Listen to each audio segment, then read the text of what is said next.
দেখতেই পাচ্ছেন আপনারা, আসলে বেশ কয়েকখান নৌকা বাঁধা আছে। মূলত এই যে পাশের গ্রামগুলো, পাশের ইউনিয়নগুলো আছে, এই ইউনিয়নের লোকজন এখানে কিন্তু আসে। এইখানে এসে কিন্তু দীর্ঘ পথ পাড়ি দিয়ে কিন্তু ওপারে যেতে হয়।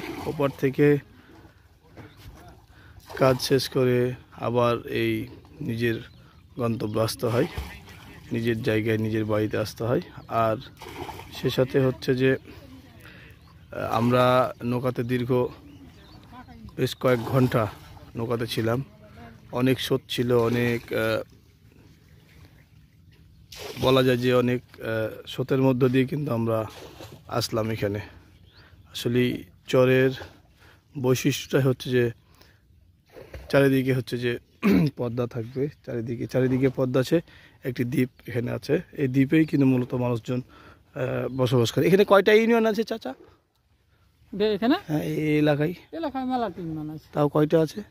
কত হয়ে নবী সরকার? দুটা।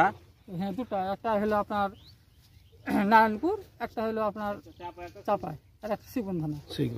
তো এই যে আপনারা যাওয়া আসা করেন, আপনার কষ্ট হয় না? খুবই কষ্ট মানে কেমন কষ্ট হয়? কষ্ট খুবই হয় আপনার। এই আপনার একটা নৌকা যদি ছুটে যায় তাহলে সেক্ষেত্রে কতক্ষণ বসে থাকতে হয়? 2 ঘন্টা, 3 ঘন্টা, 4 ঘন্টা। আপনার প্যাসেঞ্জার হলে গেল নৌকা, না হলে গেল না।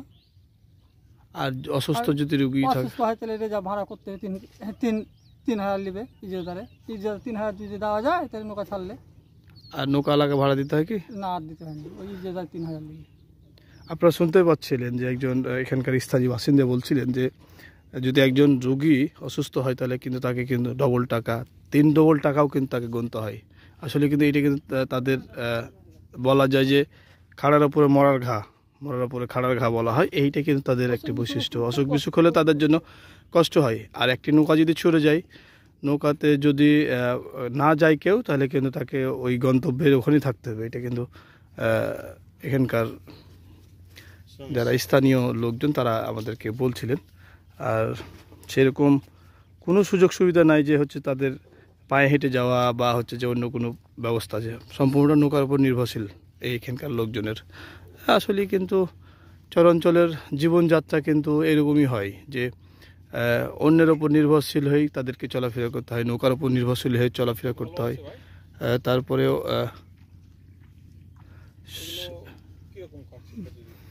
আর ভাঙন তো তাদের প্রতিনিয়ত দেখতে হয়, প্রতিনিয়ত মানে সকাল হলে তাদেরকে ভাঙন দেখতে হয়, সকাল হলে তাদেরকে করতে হয়। আর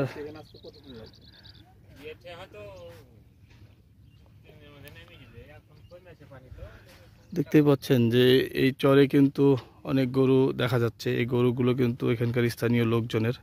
এই গরুগুলো কিন্তু তাদের একটি কিন্তু সম্পদ।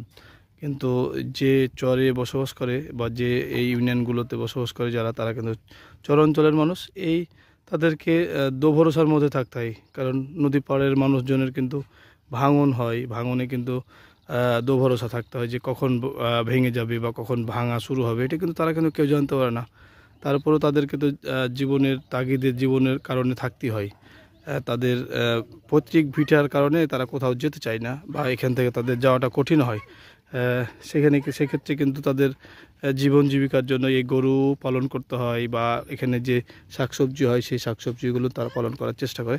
আসলে কিন্তু চরাঞ্চলের জীবনমান উন্নয়ন হয়নি, কিন্তু তাদের জীবন জীবিকা করার জন্য বা জীবন জীবিকা চালানোর জন্য অনেক কিছু সুযোগ সুবিধা নিজেরাকে করে নিতে হয়। সব মিলে কিন্তু আসলে এইভাবেই চরাঞ্চলের মানুষকে চলাফেরা করতে হয়। আপনাদের সামনে আরও ভিডিও নিয়ে আসবো, আপনারা আমার সঙ্গে থাকুন। সেই সাথে হচ্ছে যে আমার পেজে লাইক দিবেন, শেয়ার করবেন এবং আমার ইউটিউব চ্যানেলে সাবস্ক্রাইব করবেন। এই ছিল আমার কাছে তথ্য।